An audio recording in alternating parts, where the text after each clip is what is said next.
जय बोला श्री अर्जुन सागर जी महाराज की। गुरुवरी तेरे चरणों की, गुरुवरी तेरे चरणों की, एक धूल जो मिल जाए, गुरुवरी तेरे चरणों की, गुरुवरी तेरे चरणों की, एक धूल जो मिल जाए, सच कहती हूँ बाबा, सच कहती हूँ बाबा, किस्मत ही बदल जाए। मन बड़ा चंचल है, कैसे तेरा भजन करूं, मेरा मन बड़ा चंचल है, कैसे तेरा भजन करूं, जितना समझाऊं इसे, जितना समझाऊं इसे, उतना ही मचलता है, गुरुवर तेरे चरणों की। हम चाहते हैं कि गुरुवर का सानिध्य हमें मिल रहा है, उनकी चरणों की धूल ही हमारे लिए काफ़ी है। अनुरोध करेंगे गुरुदेव आपकी मधुर वाणी से हमें कृतज्ञ करें। ओम नमः सिद्धेभ्यः।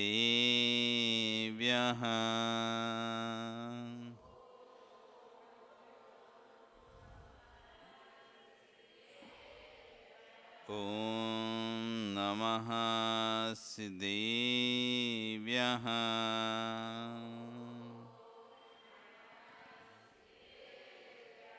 ओम नमः सिद्धेभ्यः।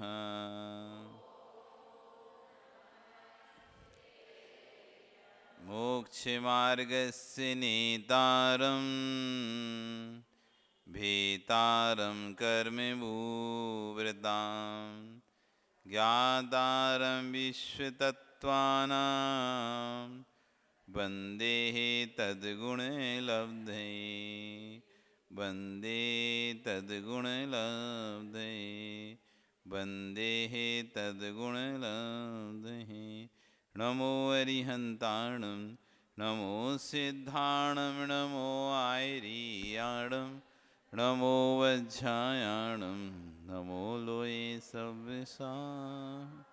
बोलिए अनंत अनंत परमेष्टि भगवानी की, आदिरोम आदिनाथ भगवानी की, वर्तमान शासन महावीर भगवानी की, आचार्य वन आचार्य उमा स्वामी महाराज जी की, आचार्य विश्व सागर जी महाराज जी की, अहिंसा में विश्व धर्म की।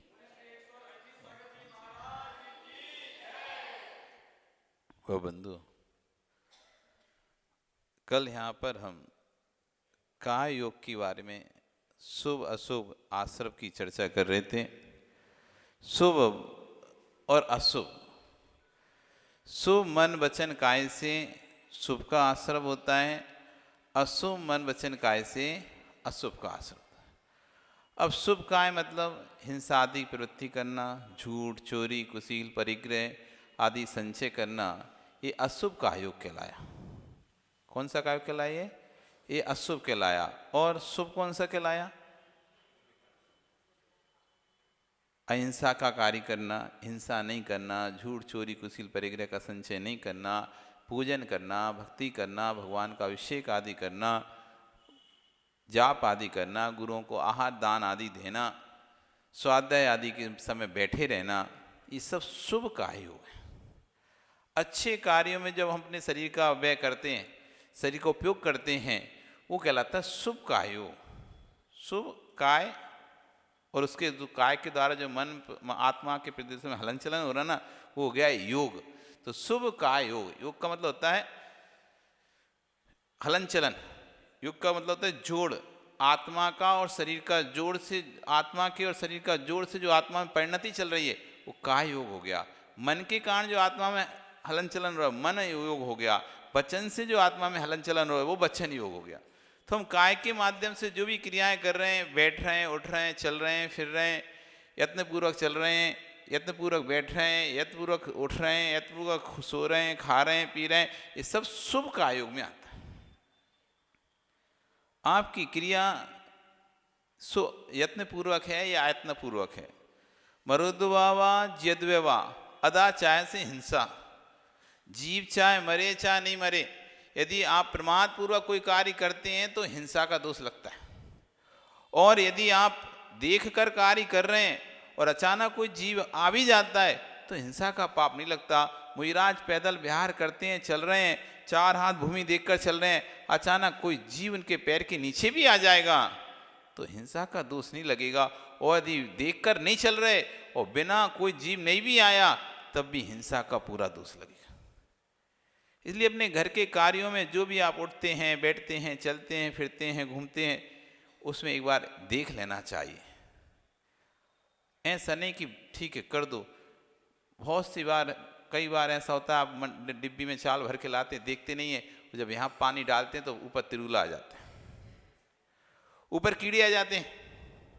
गर्म पानी आप धोते हो, द्रव धोते हो, तो ऐसे ही आप भर लेते हो, डिब्बे में भरा हुआ है, आपने तो सोचा हो गया, सही रखा हुआ है, लेकिन मौसम के कारण एटमॉस्फेयर बदलता रहता है और जीव उसके अंदर पड़ जाते हैं, लाल लाल से कलर के कीड़े पड़ जाते हैं उसके अंदर, और आपने सीधा भरा और गर्म पानी डाल दिया, वो सारे जीव मर गए। ऊपर जब आते हैं तब पता चलता है आपको कि इसमें कितने कीड़े हैं। जब ऊपर तैरते हैं मरने के बाद तो समझ में आता है कि कीड़े कितने हैं।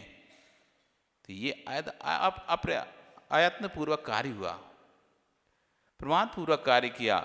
भाई अप्रमाद पूर्वक कार्य करते, एक बार देख लेते, भले वस्तु सांप भी क्यों ना हो तब भी एक बार देखना चाहिए। आहार के समय भी आपको कोई ने कटोरी दे दी है तो आपको एक बार देखना चाहिए चम्मच चला के। आपका स्वयं का कर्तव्य है कि शोधन करके दूं, ऐसा नहीं कि दूसरे ने दे दी और आपने ऐसी आंख बंद करके दे दिया। तो अयत्न पूर्वक हो गया। यत्न पूर्वक करेंगे, यानी आप भी जब देते समय शोधन करें। घर में कोई भी वस्तु कहीं भी रखें तो एक बार जरूर देख लें वहाँ कोई कीड़े तो नहीं है, चींटी तो नहीं है, जीव जंतु तो नहीं है, कोई सूक्ष्म जीव तो नहीं है, क्योंकि मैं रखूँगा और जीव मर जाएंगे, इसलिए एक बार देख लेना चाहिए। चाहे डिब्बे आदि रखते हो आप, मसाले के डिब्बे रखते हो, आटे के डिब्बे रखते हो, शक्कर आदि के डिब्बे रखते हो, तो आप सीधा ऐसे ही रख देते हो बात करते करते, और ऐसे उठाते हो, क्योंकि आपको आदत तो हो ही गई है कौन सा डिब्बा कहाँ है, तो सीधा वहीं हाथ जाता है, वो उठा और बात करते करते ऐसे ही रख दिया, आप देखते भी नहीं हो। और कई बार तो ऐसा लगता है डिब्बों में चींटियाँ भरी रहती हैं, आप बातों बातों में चाय बनाने में चींटियाँ डाल देते हो, शक्कर डाल देते हो, बाद में पता चलता है दूध आदि में कि चींटियाँ थीं, बाद में फिर निकाल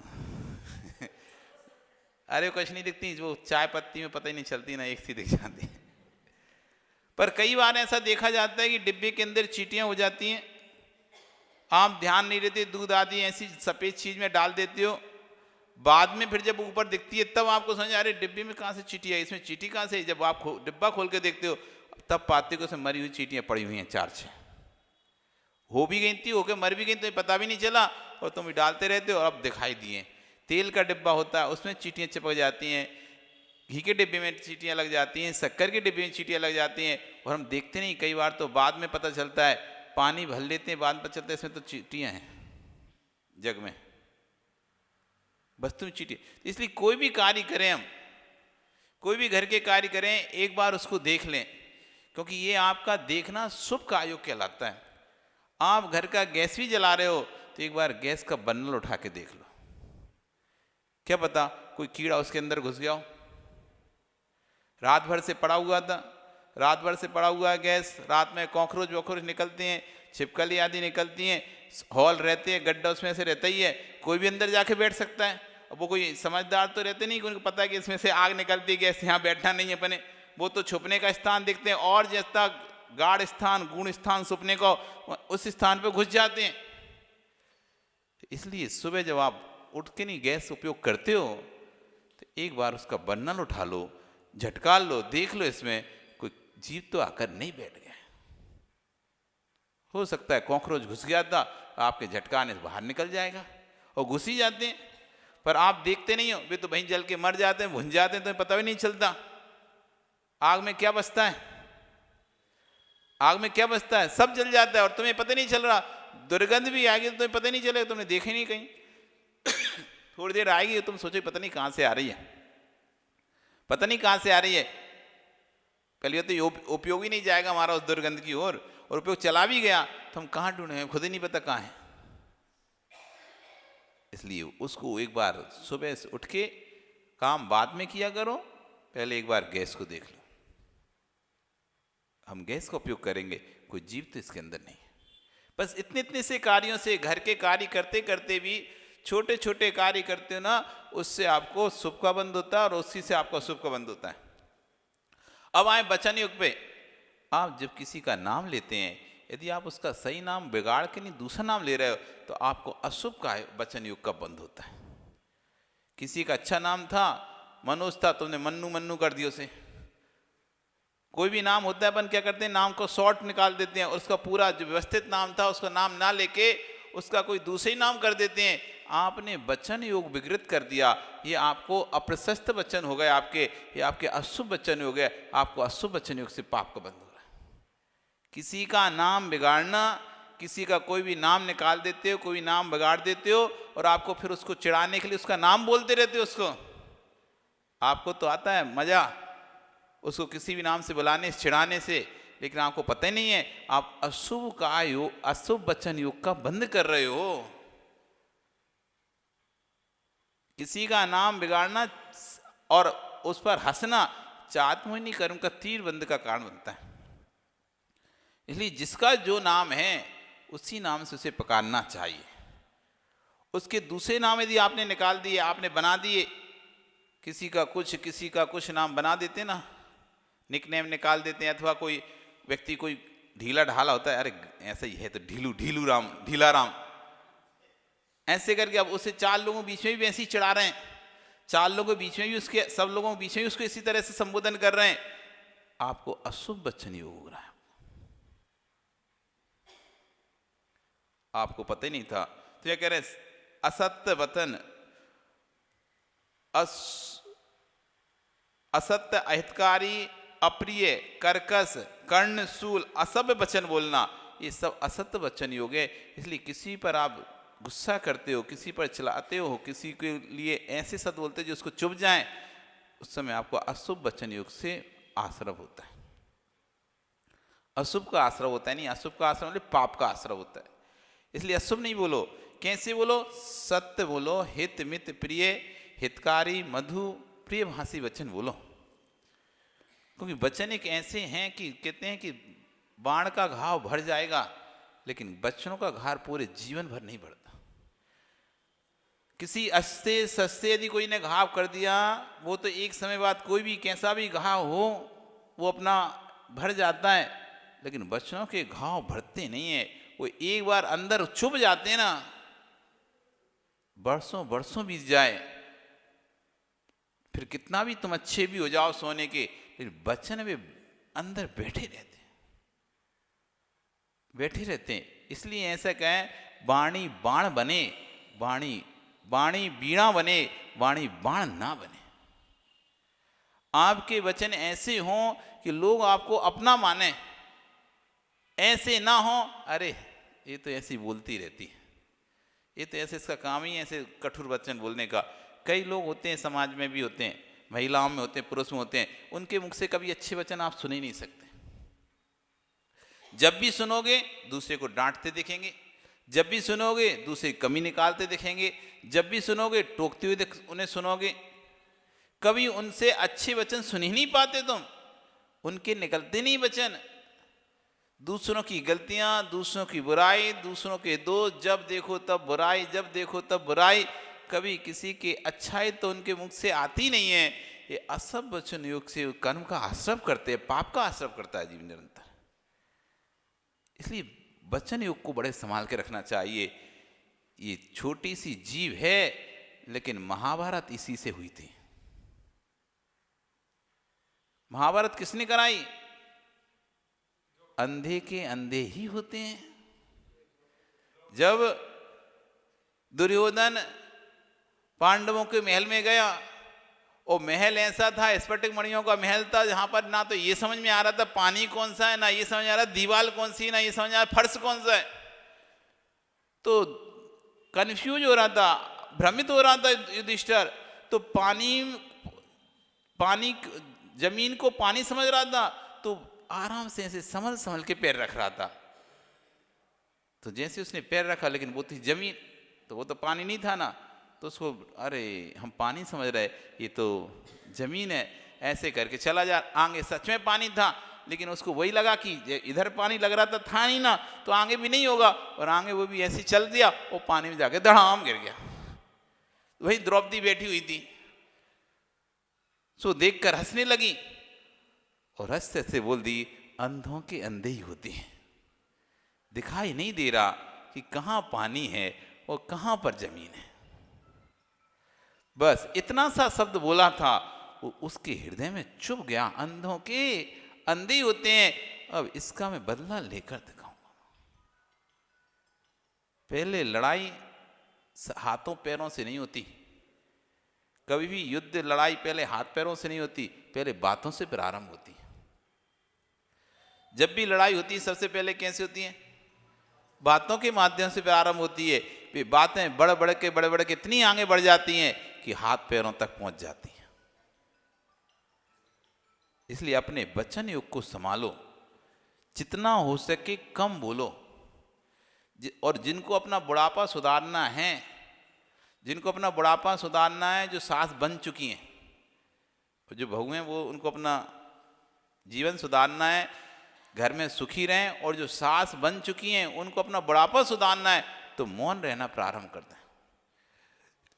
जितना अधिक मौन रहोगे आप घर में, अब सास बन गई हो, पोते पोते भी हो गए, अब आपका समय है, अब आप यदि मौन नहीं रहना, आपका बुढ़ापा पक्का 101% बिगड़ेगा।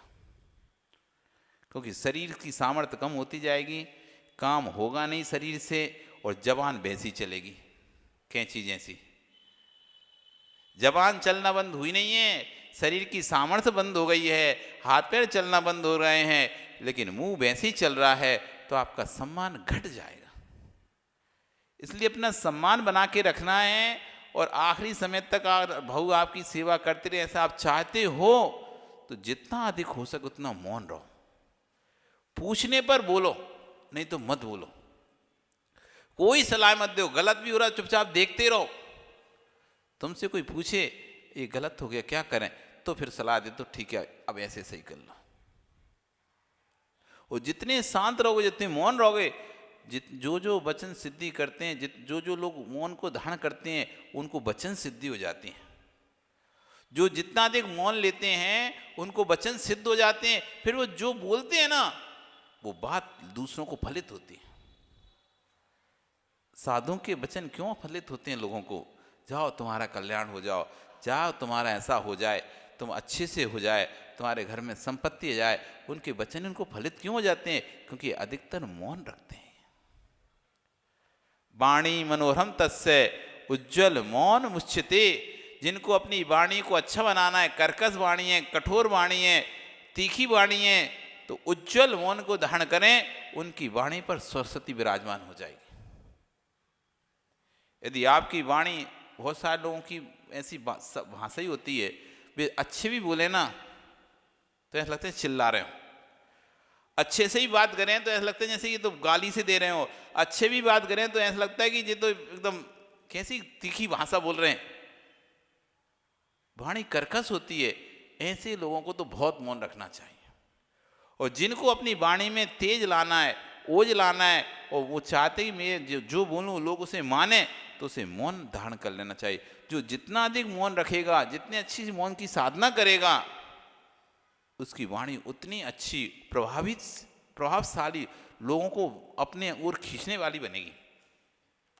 आप चाहते हैं लोग आपसे प्रभावित हों, आपकी बात सुने, आपकी बात माने। जितना अधिक मौन रखोगे, उतनी आपकी वाणी में तेज बढ़ जाएगा, ओज बढ़ जाएगा, प्रभावशीलपना बढ़ जाएगा। इसलिए वचन योग को संभाल के रखो, क्योंकि शुभ वचन योग से शुभ का बंध होता है।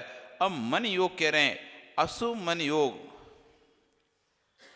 दूसरों की मानने के विचार, ईर्ष्या के विचार, जलन के विचार, असूया डाहे के विचार जो मन में चलते रहते हैं, कैसे सामने वाले को नीचा दिखाएं, कैसे सामने वाले को गिराएं, कैसे हम आगे बढ़ें और उसको पीछे करें, इस तरह के जो मन में परिणाम चल रहे हैं, कर कुछ नहीं पा रहे, वो कर सकते भी नहीं हो आप सिर्फ सोच ही सकते हो, किसी का कुछ बिगाड़ नहीं सकते हो। आप किसी के बिगाड़ने के बारे में सोच सकते हो, लेकिन आप किसी का कुछ बिगाड़ नहीं सकते हो। उसका हित अहित उसके स्वयं के कर्माधीन है। हमारे द्वारा किसी का हित अहित किया नहीं जाता और ना हम किसी का हित अहित कर सकते हैं। जब भी जिसका भी हित अहित होगा वो उसके कर्माधीन है। उसका अशुभ कर्म होगा तो उसका अहित होगा, उसका यदि अशुभ कर्म नहीं होगा तो कोई उसका अहित करने वाला जगत में पैदा नहीं हुआ है। इसलिए भैया किसी के बारे में अशुभ मत सोचो, ईर्ष्या से मत भरो, उसका पुण्य उसको मिल रहा है, हमारा नहीं है पुण्य।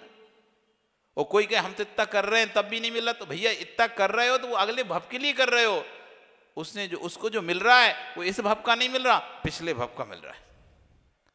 उसने पहले करा था तो अभी मिल रहा है, आप कर रहे हो तो आपको आगे मिलेगा। आप सोचते क्या हो, पहले तो कुछ किया नहीं था, अब करते हो तो आप सोचते हो अब हम कर रहे हैं इतना तो हमको मिलना चाहिए उसके हिसाब से। तो आप ये कर रहे हो तो इसका फल भी आगे मिलेगा, अगले भव में मिलेगा। अभी तो आपको पिछले भव में जो आपने करके कर्म का बंद करके रखा था वो मिल रहा है। आप सोचते हैं कि हम घर में इतना काम करते तब भी हमको तो कोई स्थान नहीं है, हमारी तो कोई पूर्व परख नहीं है, और वो जेठानी वो कुछ करती नहीं है, तब भी देखो उसको कितना सब स्थान दे रहे हैं। हम तो इतना कर रहे, अरे वो पहले करके आइए,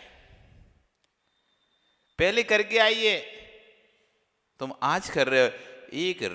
एक व्यक्ति हवाई जहाज से आया, वहां से उतरा, हाथी पर बैठा, हाथी से उतरा गाड़ी पर, घोड़े पर बैठा, घोड़े से उतरा रथ पर बैठा, रथ से उतरा पालकी पर बैठा, पालकी से उतरा घर पर आया, तब भी इसके पैर दबाए जा रहे हैं। ये थका कब था, ये थका कब था, इसके पैर दबाए जा रहे हैं। तो कह रहे हैं भैया तब के थाके आज हैं, तब के थाके आज दबाए पैर। ये पहले मुनिराज थे, खूब बिहार किया था इन्होंने, खूब बिहार किया था, तो आज ये बड़े राजा महाराजा बन गए हैं। तो तब के थाके आज इनके पैर दब रहे हैं। तो इसलिए जो हमको प्राप्त हो रहा है, जो हमको मिल रहा है, ये हमारे ही पूर्व के कर्म का प्राप्त है। हम दूसरों से ईर्ष्या ना करें। दूसरे ने ना तो हमको गरीब किया है, ना दूसरा हमको अमीर कर रहा है, फिर हमको जलन क्यों? कोई ने हमको अज्ञानी किया नहीं है, हमारी इतना ही ज्ञान नहीं कि हम ज़्यादा आगे बढ़ सके। एक व्यक्ति आगे बढ़ रहा है और हम पीछे ही रह गए, इसमें हमारी तो ज्ञान का क्षुब्धम कमी थी। यदि हम में अच्छा ज्ञान होता तो हम आगे नहीं बढ़ जाते क्या? उसके अंदर अच्छा ज्ञान है, वो आगे बढ़ गया। मेरे पास नहीं है ज्ञान उतनी। कोई व्यक्ति एक्टिव होता है, कोई अनएक्टिव होता है, किसी सक्रिय कार्य करता होता है, थोड़ी सी बात में समझ जाता है, एक इशारे में कोई व्यक्ति पूरी बात समझ जाता है, और एक व्यक्ति ऐसा जिसे पूरे ही समझा तब भी नहीं समझ में आता उसे। कई प्रकार के लोग होते हैं, अपनी अपनी बुद्धि है। इस बुद्धि को दूसरे ने तो कम नहीं किया ना, आपकी बुद्धि को। आपका स्वयं का क्षयपसम आपके कर्माधीन था। आपको पूर्व के कारणवर्णी कर्म के क्षयपसम जितना ज्ञान मिला वो आपको मिला, दूसरे को मिला उसका मिला। जितनी संपत्ति आपने पूर्व के कर्म से भोग अंतराय कर्म से आपको प्राप्त हुई, दूसरे को अपने कर्म को देश प्राप्त हुई। फिर किसी के प्रति ईर्ष्या भाव नहीं करना चाहिए, क्योंकि ईर्ष्या भाव अशुभ मन योग के कारण आपको पाप का बंध कराता है। हम दूसरे को जैसे ही देखते हैं आगे बढ़ते, तुरंत हमारे मन में खलबली होने लगती है। उसके प्रति कुछ जो उसकी पुरानी घटनाएं हों, अथवा उसकी पुरानी गलतियां हों, अथवा उसकी पुरानी कोई बातें हैं, तो हम वो निकालना शुरू कर देते हैं। यदि किसी को हमको नीचे गिराना होता है तो हम अपनी पुरानी उसकी बातों को, पुरानी घटनाओं को, पुरानी गलतियों को, इसने पहले ऐसा किया था, इसने पहले ऐसा किया था, इसने ऐसा किया था। अरे पहले किया था ना, अभी कर रहा है क्या? नहीं, अभी नहीं कर रहा, पर पहले तो किया था ना। ऐसे बोलकर उसकी पुरानी बातों को याद कर कर उसको नीचा गिराने की कोशिश करें, कैसे होकर हम इसको नीचा गिराएं, कैसे हम पीछे करें, ये अशुभ मन योग है। और वहीं शुभ मन योग में हम कैसे भगवान की भक्ति करें, कैसे तप करें, कैसे ध्यान करें, कैसे सुत का चिंतन करें, कैसे दूसरे को आगे बढ़ाएं, कैसे किसी की मदद करें, ये शुभ मन योग कहलाता है। अब आप देख लो आपके मन में क्या चलता रहता है, शुभ मन योग चलता है या अशुभ मन योग? वचनों में कैसा चलता है, शुभ वचन योग चलता है, अशुभ वचन योग? कायम में कैसा चलता है, शुभ चलता है, अशुभ चलता है? यदि शुभ है तो पुण्य आश्रव और अशुभ है तो पाप आश्रव। आपका समय हो गया, कल फिर आओगे, पर्या रही तो फिर अपन आगे चर्चा करेंगे कि आश्रव कितने प्रकार का है। ये 2 प्रकार का तो हो गया आश्रव, और भी प्रकार के आश्रव के भेद कितने हैं वो हम सब समझेंगे। बोली भगवान महावीर स्वामी की।